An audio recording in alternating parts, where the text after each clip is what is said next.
J'avais 15 ans quand mon grand-père mourut. Sa mort ne causa point de douleur, mais une véritable consternation à la Roche-Maupradt. Il était l'âme de tous les vices qui y régnaient, et il est certain qu'il y avait en lui quelque chose de plus cruel et de moins vil que dans ses fils.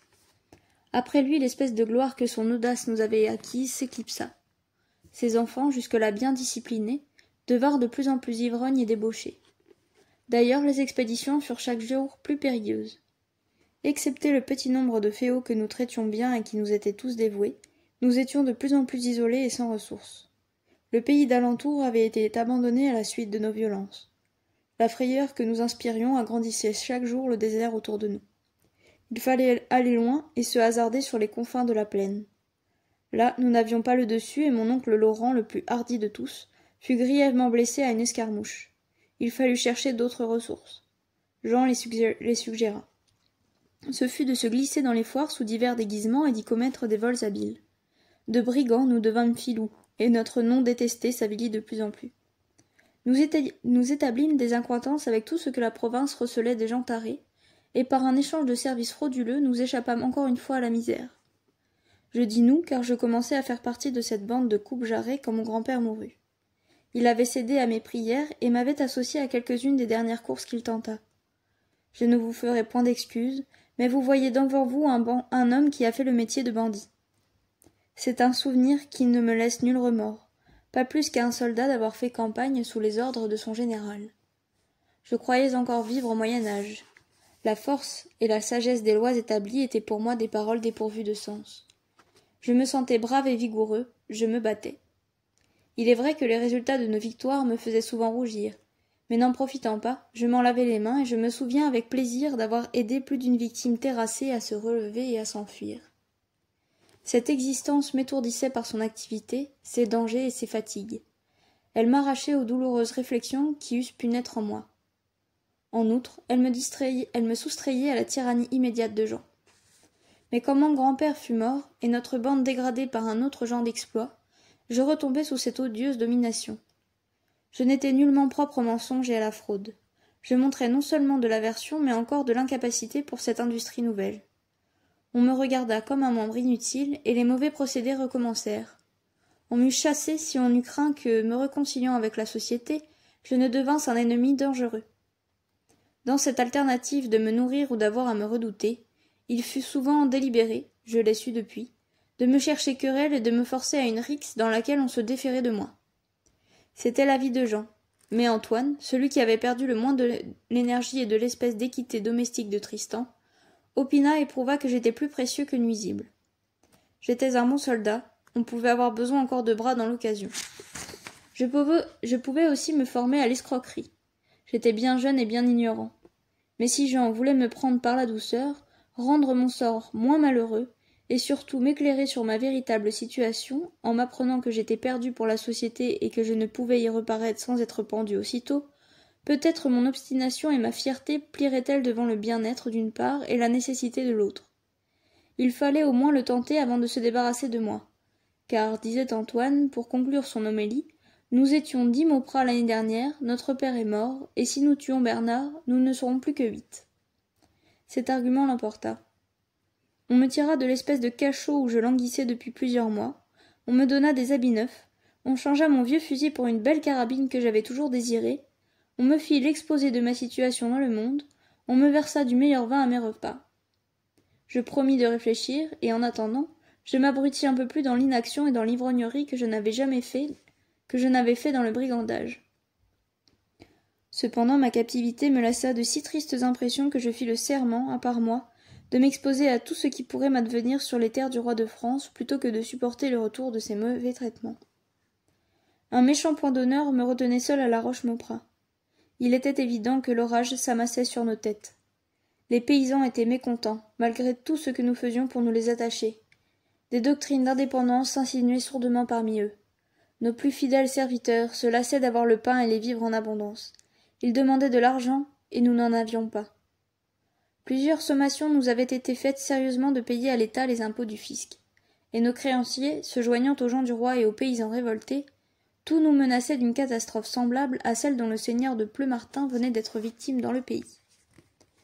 Mes oncles avaient longtemps projeté de s'adjoindre aux rapines et à la résistance de ce Hobereau. Mais au moment où Pleumartin, près de tomber au pouvoir de ses ennemis, nous avait donné sa parole de nous accueillir comme amis et alliés si nous marchions à son secours, nous avions appris sa défaite et sa fin tragique. Nous étions donc à toute heure sur nos gardes. Il fallait quitter le pays ou traverser une crise décisive. Les uns conseillaient le premier parti, les autres s'obstinaient à suivre le conseil du père mourant et à s'enterrer sous les ruines du donjon. Ils traitaient de lâcheté et de couardise toute idée de fuite ou de transaction. La crainte d'encourir un pareil reproche, et peut-être un peu l'amour instinctif du danger, me retenait donc encore. Mais mon aversion pour cette existence odieuse sommeillait en moi, toujours prête à éclater violemment. Un soir que nous avions largement soupé, nous restâmes à table, continuant à boire et à converser. Dieu sait dans quels termes et sur quel sujet. Il faisait un temps affreux. L'eau ruisselait sur le pavé de la salle par les fenêtres disjointes, l'orage ébranlait les vieux murs. Le vent de la nuit sifflait à travers les crevasses de la voûte et faisait ondoyer la flamme de nos torches de résine. On m'avait beaucoup raillé, pendant ce repas, de ce qu'on appelait ma vertu. On avait traité ma sauvagerie envers les femmes de continence, et c'était surtout à ce propos qu'on me poussait à mal par la mauvaise honte. Comme, tout en me défendant de ces moqueries grossières et en ripostant sur le même ton, j'avais bu énormément, ma farouche imagination s'était enflammée, et je me vantais d'être plus hardi et mieux venu auprès de la première femme qu'on amènerait à la Roche-Maupradt qu'aucun de mes oncles. Le défi fut accepté avec de grands éclats de rire. Les roulements de la foudre répondirent à cette gaieté infernale. Tout à coup le corps sonna à la herse. Tout rentra dans le silence. C'était la fanfare dont les Maupradt se servaient entre eux pour s'appeler et se reconnaître. C'était mon oncle Laurent qui avait été absent tout le jour et qui demandait à rentrer. Nous avions tant de sujets de méfiance que nous étions nous-mêmes porte-clés et guichetiers de notre forteresse. Jean se leva en agitant les clés, mais il resta immobile aussitôt pour écouter le corps qui annonçait, par une seconde fanfare, qu'il amenait une prise, et qu'il fallait aller au-devant de lui. En un clin d'œil, tous les Maupradt furent à la herse avec des flambeaux, excepté moi, dont l'indifférence était profonde et les jambes sérieusement avinées. « Si c'est une femme, s'écria Antoine en sortant, je jure sur l'âme de mon père qu'elle te sera adjugée, vaillant jeune homme, et nous verrons si ton audace répond à tes prétentions. » Je restai sur les coudes sur la table, plongé dans un malaise stupide. Lorsque la porte se rouvrit, je vis entrer une femme d'une démarche assurée et revêtue d'un costume étrange. Il me fallut un effort pour ne pas tomber dans une sorte de divagation et pour comprendre ce que l'un des Maupradt vint me dire à l'oreille. Au milieu d'une battue au loup, à laquelle plusieurs seigneurs des environs avec leurs femmes avaient voulu prendre part, le cheval de cette jeune personne s'était effrayé et l'avait emporté loin de la chasse. Lorsqu'il s'était calmé, après une pointe de près d'une lieue, elle avait voulu retourner en arrière, mais ne connaissant pas le pays de Varennes où tous les sites se ressemblent, elle s'était de plus en plus écartée. L'orage et la nuit avaient mis le comble à son embarras. Laurent, l'ayant rencontrée, lui avait offert de la conduire au château de Rochemaure, qui était en effet à plus de 6 lieues de là, mais qu'il disait très voisin, et dont il feignait d'être le garde-chasse. Cette dame avait accepté son offre. Sans connaître la dame de Rochemaure, elle était un peu sa parente et se flattait d'être bien accueillie. Elle n'avait jamais rencontré la figure d'aucun Maupradt et ne songeait guère d'être de si près de leur repère. Elle avait donc suivi son guide sans défiance, et n'ayant vu de sa vie de la Roche-Maupradt ni de près ni de loin, elle fut introduite dans la salle de nos orgies sans avoir le moindre soupçon du piège où elle était tombée. Quand je frottais mes yeux appesantis et regardais cette femme si jeune et si belle, avec un air de calme, de franchise et d'honnêteté que je n'avais jamais trouvé sur le front d'aucune autre, toutes celles qui avaient passé la herse de notre manoir étant d'insolentes prostituées ou des victimes stupides, je crus faire un rêve. J'avais vu des fées figurées dans mes légendes de chevalerie. Je crus presque que Morgane ou Urgande venaient chez nous pour faire justice. Et j'eus envie un instant de me jeter à genoux et de protester contre l'arrêt qui m'eût confondu avec mes oncles. Antoine, à qui Laurent avait rapidement donné le mot, s'approcha d'elle avec autant de politesse qu'il était capable d'en avoir, et la pria d'excuser son costume de chasse et celui de ses amis. Ils étaient tous neveux ou cousins de la dame de Rochemaure, et ils attendaient pour se mettre à table que cette dame, qui était fort dévote, fût sortie de la chapelle où elle était en conférence pieuse avec son aumônier. L'air de candeur et de confiance avec lequel l'inconnu écouta ce mensonge ridicule me serra le cœur. Mais je ne me rendis pas compte de ce que j'éprouvais. Je ne veux pas, dit-elle à mon oncle Jean qui faisait l'assidu d'un air de satire auprès d'elle, déranger cette dame. Je suis trop inquiète de l'inquiétude que je cause moi-même à mon père et à mes amis dans ce moment pour vouloir m'arrêter ici. Dites-lui que je la supplie de me prêter un cheval frais et un guide, afin que je retourne vers le lieu où je présume qu'ils peuvent avoir été m'attendre. Madame, répondit Jean avec assurance, il est impossible que vous vous remettiez en route par le temps qu'il fait. D'ailleurs, cela ne servira qu'à retarder le moment de rejoindre ceux qui vous cherchent. 10 de nos gens bien montés et armés de torches partent à l'instant même par 10 routes différentes et vont parcourir la Varenne sur tous les points. Il est donc impossible que dans 2 heures au plus, vos parents n'aient pas de vos nouvelles, et que bientôt vous ne les voyiez arriver ici, où ils seront hébergés le mieux possible. Tenez-vous donc en repos, et acceptez quelques cordiaux pour vous remettre, car vous êtes mouillés et accablés de fatigue. Sans l'inquiétude que j'éprouve, je serais affamée, répondit-elle en souriant. Je vais essayer de manger quelque chose, mais ne faites rien d'extraordinaire pour moi. Vous avez déjà 1000 fois trop de bonté. Elle s'approcha de la table où j'étais restée accoudée, et prit un fruit tout près de moi sans m'apercevoir. Je me retournai et la regardai effrontément, d'un air abruti. Elle supporta mon regard avec arrogance. Voilà du moins ce qu'il me sembla. J'ai su depuis qu'elle ne me voyait seulement pas, car tout en faisant effort sur elle-même pour paraître calme et répondre avec confiance à l'hospitalité qu'on lui offrait, elle était fort troublée de la présence inattendue de tant d'hommes étranges, de mauvaises mines et grossièrement vêtus. Pourtant nul soupçon ne lui venait. J'entendis un des Mauprat dire près de moi à Jean « Bon, tout va bien. Elle donne dans le panneau, faisons-la boire, elle causera. » Un instant, répondit Jean, surveillez-la. L'affaire est sérieuse, il y a mieux à faire ici qu'à se divertir. Je vais tenir conseil, on vous appellera pour dire notre avis. Mais ayez l'œil un peu sur Bernard. Qu'est-ce qu'il y a dis-je brusquement en me retournant vers lui. Est-ce que cette fille ne m'appartient pas? N'a-t-on pas juré sur l'âme de mon grand-père? Ah, parbleu, c'est vrai, dit Antoine en s'approchant de notre groupe, tandis que les autres Mauprat entouraient la dame. Écoute, Bernard, je tiendrai à ma parole à une condition. Laquelle? C'est bien simple, d'ici à 10 minutes, tu ne diras pas à cette donzelle qu'elle n'est pas chez la vieille Rochemaure. Pour qui me prenez-vous? Répondis-je en enfonçant mon chapeau sous mes yeux. Croyez-vous que je sois une bête? Attendez, voulez-vous que j'aille prendre la robe de ma grand-mère qui est là-haut et que je me fasse passer pour la dévote de Rochemaure? Bonne idée, dit Laurent. Mais avant tout, j'ai à vous parler, reprit Jean.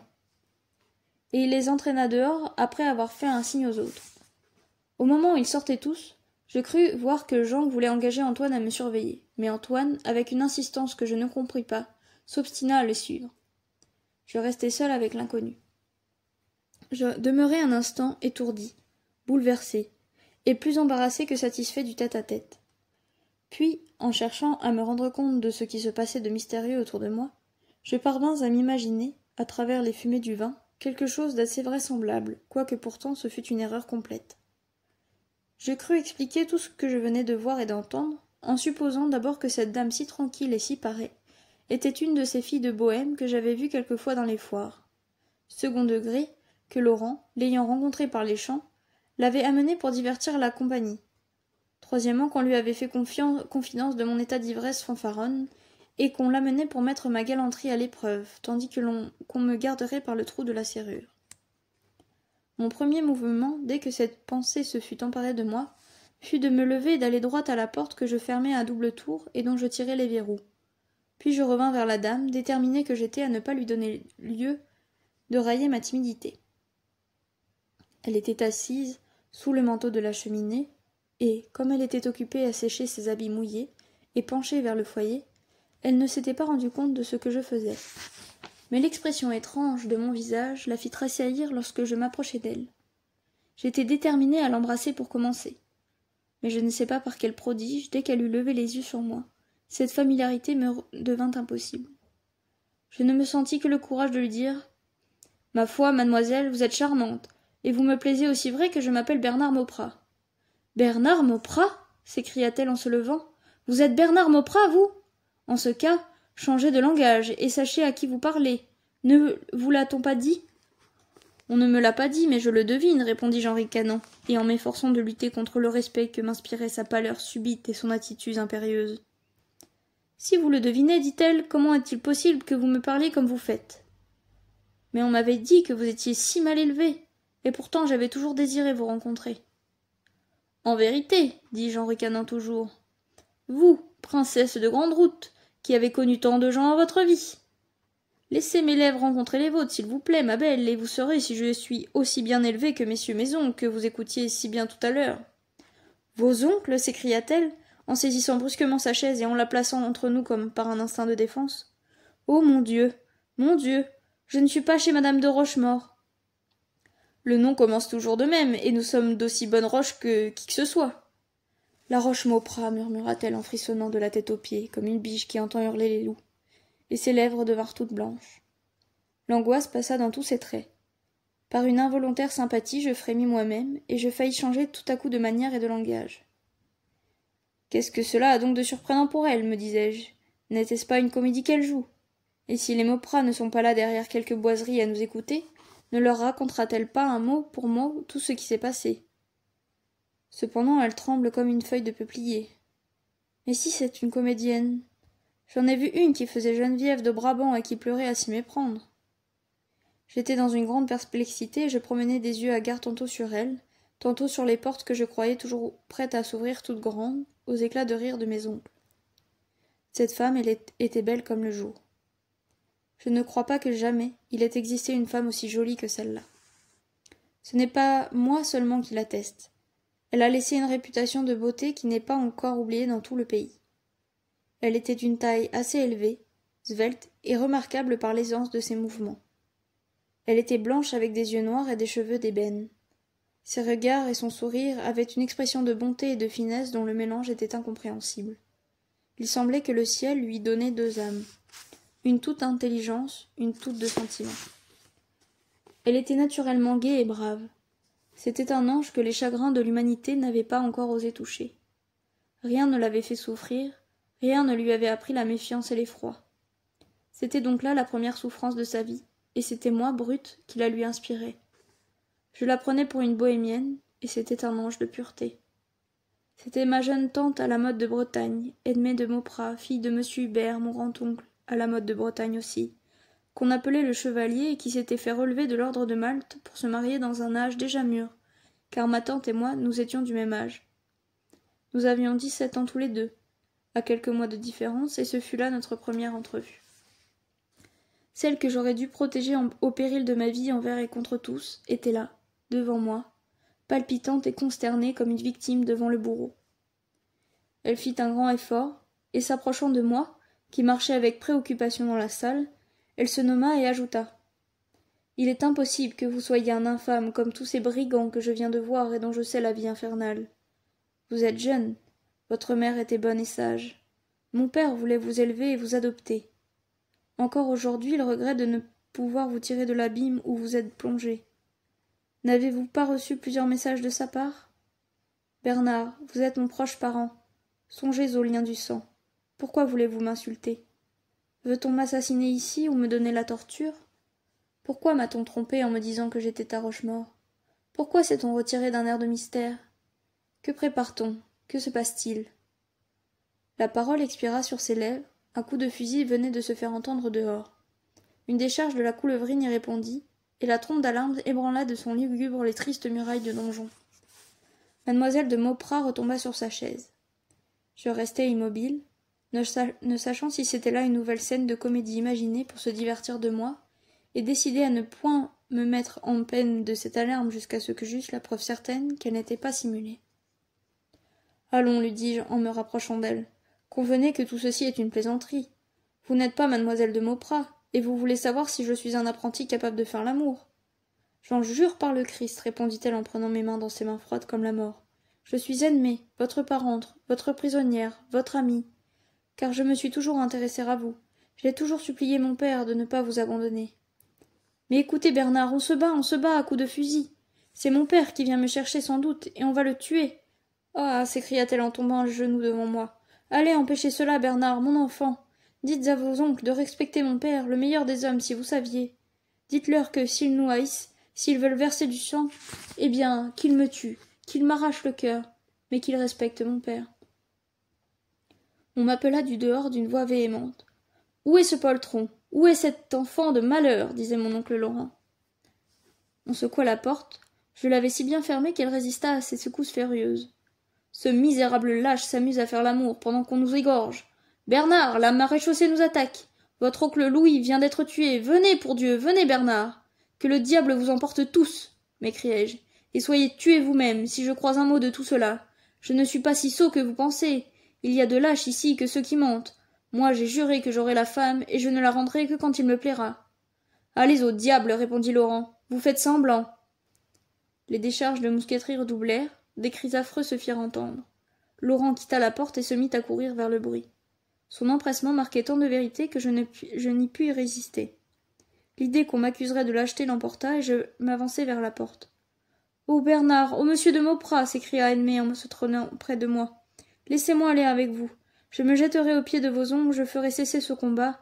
Je leur céderai tout ce que je possède, ma vie s'ils la veulent, pour que celle de mon père soit sauvée. Attendez, lui dis-je en me retournant vers elle.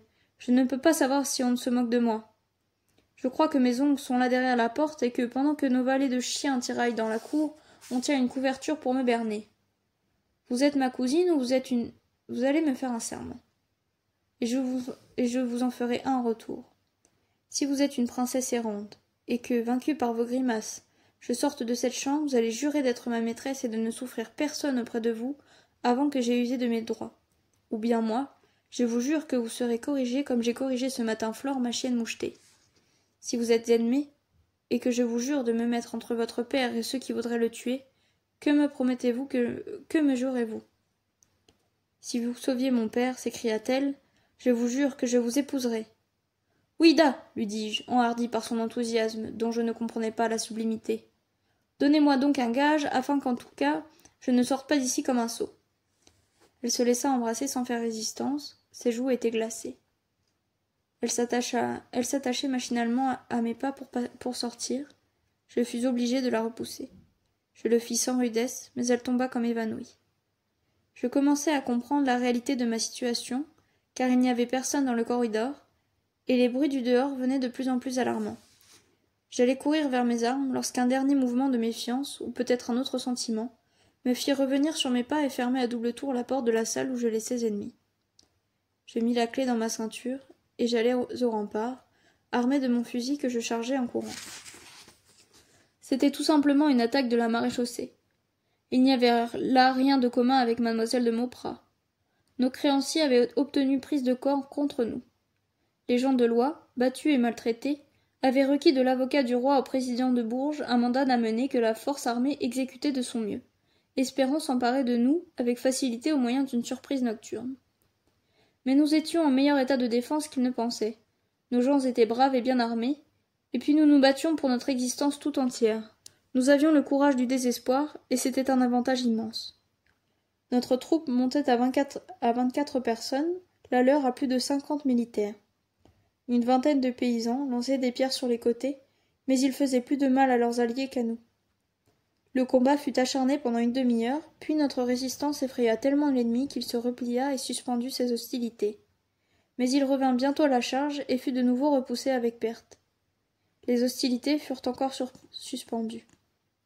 On nous somma de nous rendre pour la 3e fois, en nous promettant la vie sauve. Antoine Mauprat leur répondit par une moquerie obscène. Ils restèrent indécis, mais ne se retirèrent pas. Je m'étais battu bravement, j'avais fait ce que j'appelais mon devoir. La trêve se prolongeait. Nous ne pouvions plus juger de la distance de l'ennemi, et nous n'osions risquer une décharge dans l'obscurité car nos munitions de guerre étaient précieuses. Tous mes oncles étaient cloués au rempart dans l'incertitude d'une nouvelle attaque. L'oncle Louis était grièvement blessé. Ma prisonnière me revint en mémoire. J'avais, au commencement du combat, entendu dire à Jean Mauprat qu'il fallait, en cas de défaite, l'offrir à condition qu'on lèverait le siège ou la pendre aux yeux de l'ennemi. Je ne pouvais plus douter de la vérité de ce qu'elle m'avait dit. Quand la victoire parut se déclarer pour nous, on oublia la captive. Seulement le rusé Jean se détacha de sa chère coulevrine qu'il pointait avec tant d'amour et se glissa comme un chat dans les ténèbres. Un mouvement de jalousie incroyable s'empara de moi. Je jetai mon fusil et je m'élançai sur ses traces, le couteau dans la main, et résolu, je crois, à le poignarder s'il touchait à ce que je regardais comme ma capture. Je le vis approcher de la porte, essayer de l'ouvrir, regarder avec attention par le trou de la serrure pour s'assurer que sa proie ne lui avait pas échappé. Les coups de fusil recommencèrent. Il tourna sur ses talons inégaux avec l'agilité surprenante dont il était doué, Il courut au rempart. Pour moi, caché dans l'ombre, je le laissai passer et ne le suivis pas. Un autre instinct que celui du carnage venait de s'emparer de moi. Un éclair de jalousie avait enflammé mes sens. La fumée de la poudre, la vue du sang, le bruit, le danger, et plusieurs rasades d'eau-de-vie avalées à la ronde pour entretenir l'activité, m'avaient singulièrement échauffé la tête. Je pris la clé dans ma ceinture, j'ouvris brusquement la porte, et quand je reparus devant la captive, je n'étais plus le novice méfiant et grossier qu'elle avait réussi à ébranler. J'étais le brigand farouche de la Roche-Mauprat, 100 fois plus dangereux cette fois que la première. Elle s'élança vers moi avec impétuosité. J'ouvris mes bras pour la saisir, mais au lieu de s'en effrayer, elle s'y jeta en criant. « Eh bien, mon père ?» ?»« Ton père, lui dis-je en l'embrassant, n'est pas là. Il n'est pas plus question de lui que de toi sur la brèche à l'heure qu'il est. Nous avons descendu une douzaine de gendarmes, et voilà tout. La victoire se déclare pour nous, comme de coutume. Ainsi ne t'inquiète plus donc de ton père, moi je ne m'inquiète plus des gens du roi. Vivons en paix et fêtons l'amour. » En parlant ainsi, je portais à mes lèvres un broc de vin qui restait sur la table. Mais elle me l'ôta des mains d'un air d'autorité qui m'enhardit. « Ne buvez plus, me dit-elle. Songez à ce que vous dites. Est-ce vrai ce que vous avez dit? En répondez-vous sur l'honneur, sur l'âme de votre mère? Tout cela est vrai, je le jure, sur votre belle bouche toute rose, lui répondis-je en essayant de l'embrasser encore. Mais elle recula avec terreur. Oh mon Dieu, dit-elle, il est ivre. Bernard, Bernard, souvenez-vous de ce que vous avez promis, gardez votre parole. Vous savez bien à présent que je suis votre parente, votre sœur. Vous êtes ma maîtresse ou ma femme, lui répondis-je en la poursuivant toujours. Vous êtes un misérable, reprit-elle en me repoussant de sa cravache.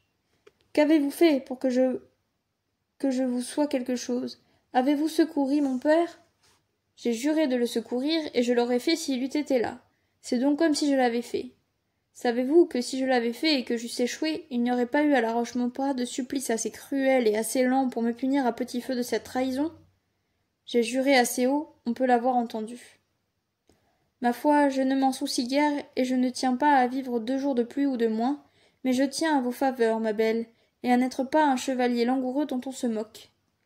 Allons, aimez-moi tout de suite, ou ma foi, je m'en retourne là-bas, et si je suis tué, tant pis pour vous. Vous n'aurez plus de chevalier, et vous aurez encore 7 Mauprat à tenir en bride.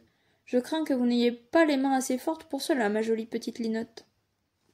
Ces paroles, que j'ai débitées au hasard et sans y attacher d'autre importante que de la distraire pour m'emparer de ses mains ou de sa taille, firent une vive impression sur elle. Elle s'enfuit à l'autre bout de la salle et s'efforça d'ouvrir la fenêtre, mais ses petites mains ne purent seulement en ébranler le châssis de plomb aux ferrures rouillées. Sa tentative me fit rire. Elle joignit les mains avec anxiété et resta immobile. Puis tout à coup l'expression de son visage changea. Elle sembla prendre son parti, et vint à moi l'air riant et la main ouverte. Elle était si belle ainsi, qu'un nuage passa devant mes yeux, et pendant un instant je ne la vis plus. Passez-moi une puérilité. Il faut que je vous dise comment elle était habillée. Elle ne remit jamais ce costume depuis cette nuit étrange, et pourtant je me le rappelle minutieusement. Il y a longtemps de cela. Eh bien, je vivrai encore autant que j'ai vécu, que je n'oublierai pas un seul détail, tant j'en fus frappée au milieu du tumulte qui se faisait au-dedans et au-dehors de moi, au milieu des coups de fusil qui battaient le rempart, des éclairs qui sillonnaient le ciel, et des palpitations violentes qui précipitaient mon sang de mon cœur à mon cerveau et de ma tête à ma poitrine. Oh, qu'elle était belle! Il me semble que son spectre passe encore devant mes yeux. Je crois la voir, vous dis-je, avec son costume d'Amazone qu'on portait dans ce temps-là.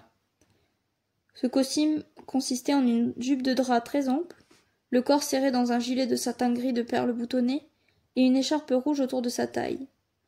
En dessus, on portait la veste de chasse galonnée, courte et ouverte par devant, un chapeau de feutre gris à grands bords, relevé sur le front et ombragé d'une demi-douzaine de plumes rouges surmontaient des cheveux sans poudre, retroussés autour du visage et tombant par derrière en deux longues tresses comme ceux des Bernoises. Ceux d'Edmé étaient si longs qu'ils descendaient presque à terre. Cette parure fantastique pour moi, cette fleur de jeunesse et ce bon accueil qu'elle semblait faire à mes prétentions, c'en était bien assez pour me rendre fou d'amour et de joie. Je ne comprenais rien de plus agréable qu'une belle femme qui se donnait sans paroles grossières et sans larmes de honte. Mon premier mouvement fut de la saisir dans mes bras, mais comme vaincu par ce besoin irrésistible d'adoration qui caractérise le premier amour, même chez les êtres les plus grossiers, je tombai à ses genoux, et je l'ai pressé contre ma poitrine. C'était pourtant dans cette hypothèse à une grande dévergondée que s'adressait cet hommage.